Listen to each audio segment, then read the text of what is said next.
There's a tax loophole that Congress has known about since 2010. Could close anytime, but never has.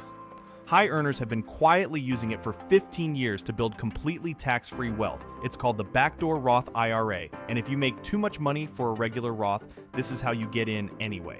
Here's the problem. In 2024, if you're single and make more than $161,000 or married and make over $240,000, you're blocked from contributing directly to a Roth IRA. Income too high, door closed. But there's a backdoor. Step 1. Open a traditional IRA and make a non-deductible contribution. In 2024, the limit is $7,000.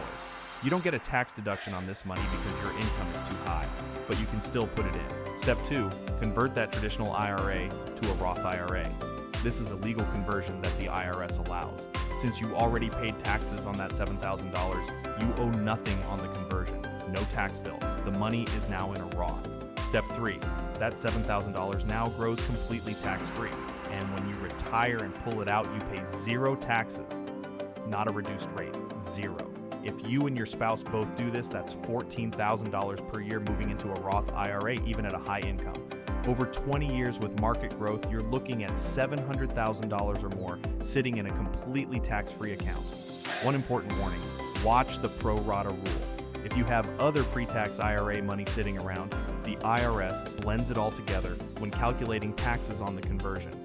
Talk to a CPA or financial advisor before you do this if you have other traditional IRAs.